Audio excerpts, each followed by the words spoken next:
Welcome back to our journey through the Bible. In our last video, we witnessed the reunion and reconciliation of two estranged brothers, Jacob and Esau.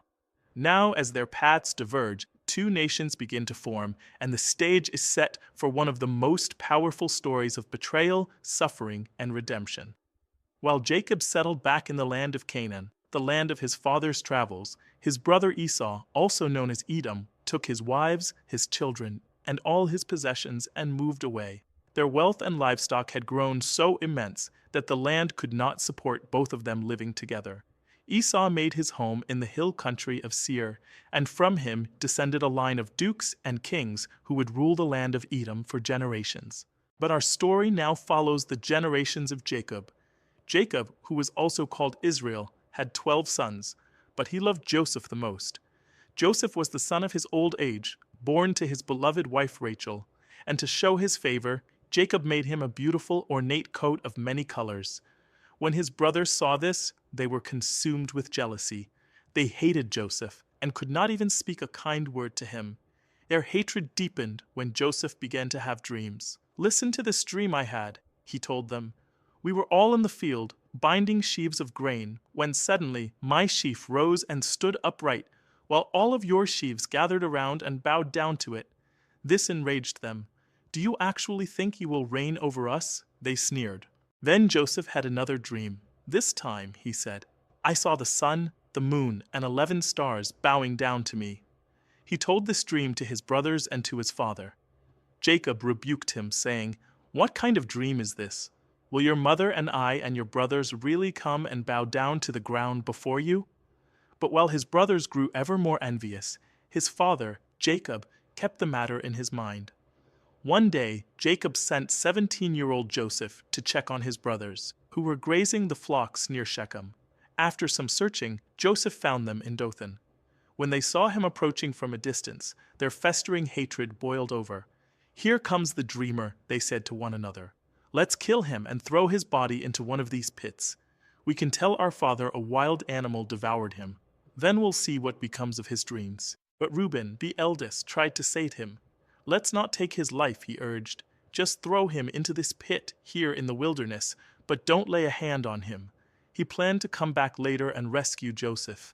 So when Joseph arrived, they ripped the beautiful coat from his back and threw him into an empty pit. As they sat down to eat, they saw a caravan of Ishmaelites heading toward Egypt. Judah had an idea. 'What will we gain if we kill our brother and hide his blood? Let's sell him to the Ishmaelites. After all, he is our brother, our own flesh and blood.' The others agreed. They pulled Joseph out of the pit and sold him for 20 pieces of silver. When Reuben returned to the pit and found it empty, he tore his clothes in despair. 'The boy is gone,' he cried. 'What will I do?' The brothers then took Joseph's coat, slaughtered a goat, and dipped the coat in its blood. They brought the tattered, blood-stained garment to their father. 'We found this,' they said. 'Is it your son's coat?' Jacob recognized it immediately.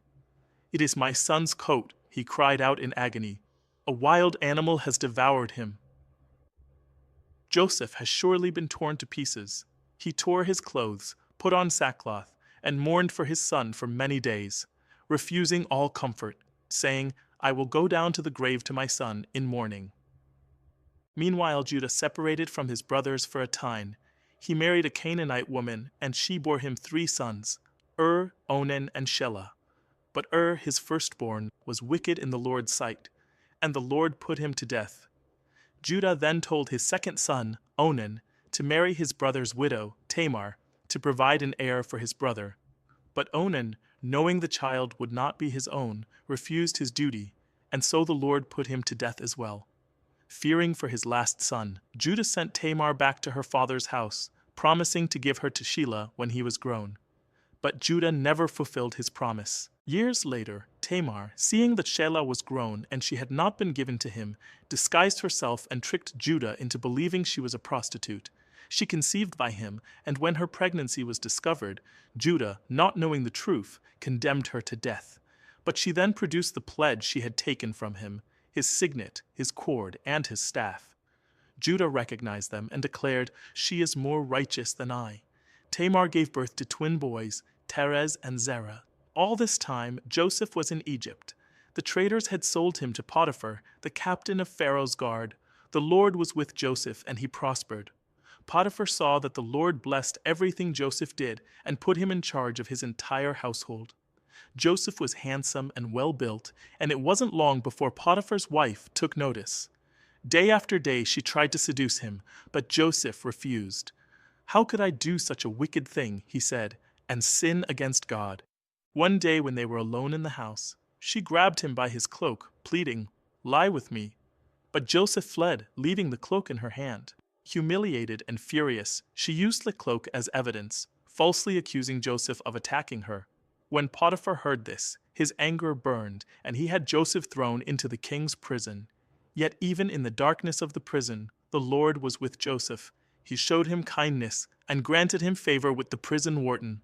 Soon, the warden put Joseph in charge of all the prisoners. Some time later, Pharaoh's chief cupbearer and chief baker were thrown into the same prison. One night, they both had dreams that left them troubled. Joseph, seeing their sadness, asked what was wrong. "We had dreams," they said, "but there is no one to interpret them." Joseph replied, "Do not interpretations belong to God? Tell me your dreams." The cupbearer went first. He dreamt of a vine with 3 branches that budded, blossomed, and produced ripe grapes, which he then pressed into Pharaoh's cup. Joseph told him, "In 3 days Pharaoh will restore you to your position." Then Joseph added a plea. "But when all goes well with you, remember me and mention me to Pharaoh, so I can get out of this place." Encouraged, the baker told his dream. He had 3 baskets of bread on his head for Pharaoh, but birds came and ate from the baskets. The interpretation was grim. "In 3 days," Joseph said, "Pharaoh will hang you on a tree." And it happened just as Joseph had foretold. 3 days later, on Pharaoh's birthday, the cupbearer was restored to his post. The baker was executed. But the chief cupbearer, now free and successful, did not remember Joseph. He forgot him completely.